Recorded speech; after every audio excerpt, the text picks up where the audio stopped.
الحمدللہ نحمدہ ونصلی علی رسولہ الکریم اما بعد۔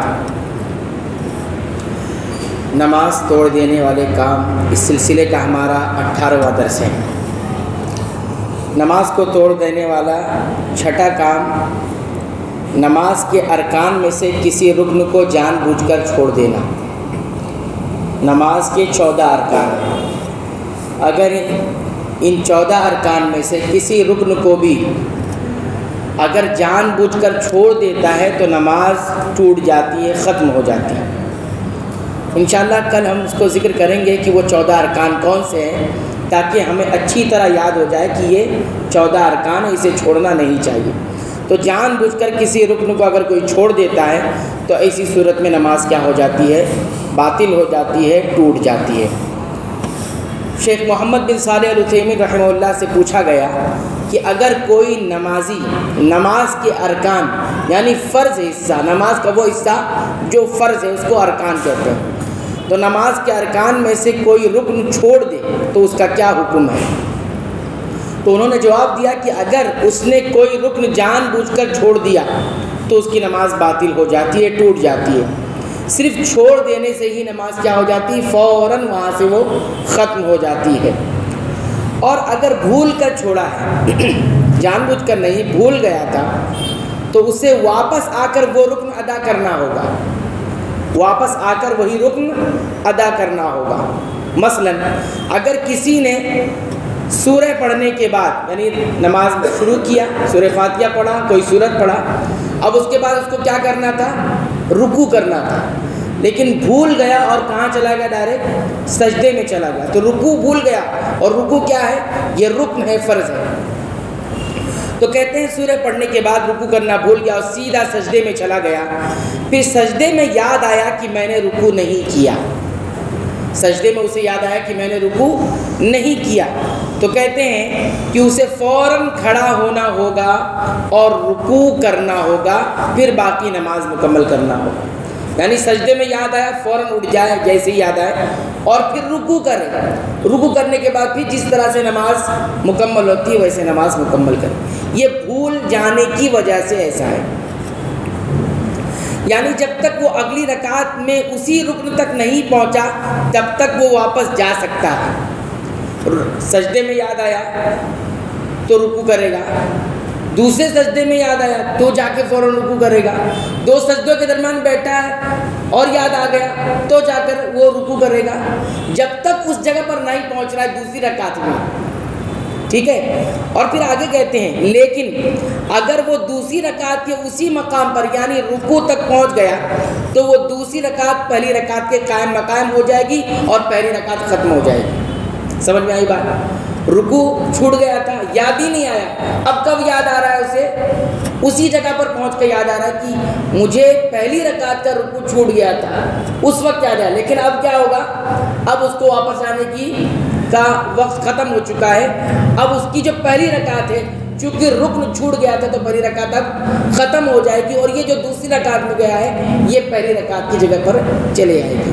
اب ایسی صورت میں اسے پوری مکمل ایک رکعت ادا کرنی ہوگی، یعنی وہ رکعت کو وہ سمجھے گا ختم ہو گیا، کیوں؟ رکن چھوٹنے کی وجہ سے۔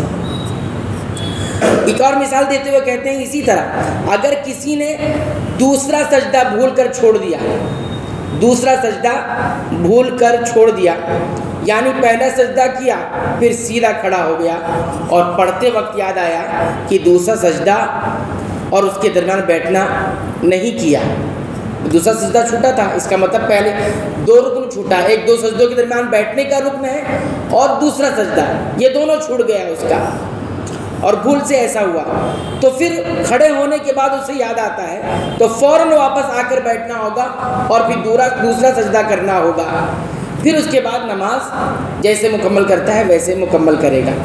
بلکہ اگر اسے یاد رکوع میں آتا ہے کہ پچھلی رکعت کا دوسرا سجدہ نہیں کیا تو واپس بیٹھے، کیا ہوگا؟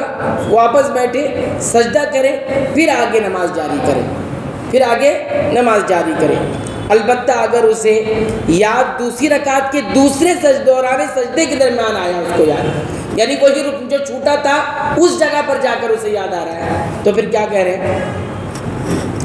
دوران سجدوں کے درمیان بیٹھنے کے وقت آئے کہ پہلی رکعت کا دوسرا سجدہ نہیں کیا تو اب دوسری رکعت پہلی رکعت کے قائم مقام ہو جائے گی اور یہی اس کی پہلی رکعت شمار ہوگی، یعنی پھر وہ رکعت کو ختم کر دیا۔ کیوں؟ کیونکہ رکن چھوٹا، وہ کیا ہے؟ سجدہ کرنا۔ دونوں سجدے کیا ہے؟ رکن ہے۔ اسی طرح دو سجدوں کے درمیان جو بیٹھنا ہوتا ہے وہ بھی رکن میں سے آتا ہے، فرض حصے میں آتا ہے۔ لہٰذا اب اس کی پہلی جو رکعت ہوگی وہ ختم ہو جائے گی اور جس رکعت میں وہ گیا ہے وہ پہلی رکعت پر آ جائے گی۔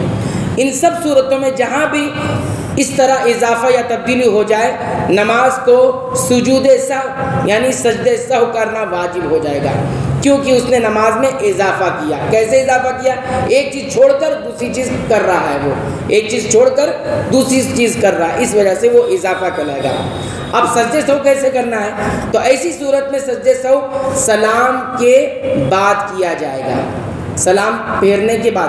اب آپ نے مکمل نماز کر لی، اب آپ کو معلوم ہے کہ آپ سے غلطی ہوئی ہے، تو اب ایسی صورت میں سجدہ کب کرے گا؟ دو سجدے جو سہو کے سجدے کہلاتے ہیں وہ پورا تشہد پڑھ لے گا جو آخری والا ہوتا ہے، اس کے بعد دونوں طرف سلام پھیر دے گا اور اس کے بعد پھر دو سجدے کرے گا، اور جیسے سجدے ہوتے ہیں دونوں سجدے کرنے کے بعد فوراً سلام پھیر دے گا۔ یہ کب ہے؟ جب نماز میں کوئی چیز زیادہ ہو جاتی ہے اس صورت میں، کیونکہ نبی کریم صلی اللہ علیہ وسلم کی سنت کے مطابق جب سہو کا سبب نماز میں زیادتی ہو تو اس کا سجدہ سلام کے بعد ہوتا ہے۔ یاد رکھیے نماز میں کوئی چیز ہم زیادہ کرتے ہیں بھول کر، ظاہر سی بات ایک چیز چھوڑے تھے کم کیے تھے لیکن کچھ چیزیں اس کے بھولنے کی وجہ سے زیادہ ہوئی ہے کہ نہیں؟ رکوع چھوٹا تھا اور آپ سجدہ کر رہے تھے، ٹھیک ہے، تو زیادتی کی صورت میں یا رکعت زیادہ ہو گئی یا 3 سجدے ہو گئے، زیادتی کی صورت میں کیا ہوتا ہے کہ ہم کو 2 سجدے جو سہو کے کرنے ہوتے ہیں وہ کب کرنے ہوں گے؟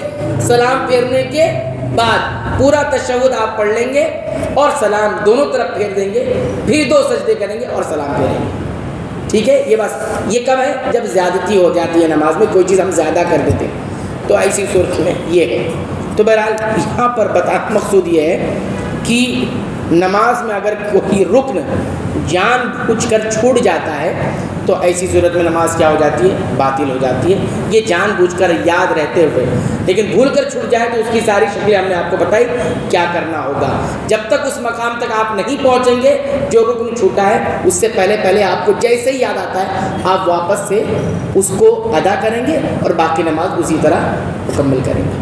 اب وہ ارکان کیا ہے میں ایک بار آپ کو پھر یاد دلا دوں گا، اگلے درس میں ہم انشاءاللہ نماز کے وہ جو 14 ارکان ہیں اس کو ہم سمجھیں گے، یاد کر لیں گے، تاکہ اس کے کسی ایک کی چھوٹنے کی وجہ سے ہم کو کیا کرنا ہے وہ ہمیں سمجھ میں آئے گا۔ اللہ تعالیٰ سے دعا ہے رب العالمین تو ہمیں تمام عبادتوں کو سنت کے مطابق انجام دینے کی توفیق عطا فرما۔ اے اللہ تو ہماری مغفرت فرما دے، ہمارے والدین کی مغفرت فرما، تمام مسلمانوں مومنوں اہل توحید کی مغفرت فرما، آمین۔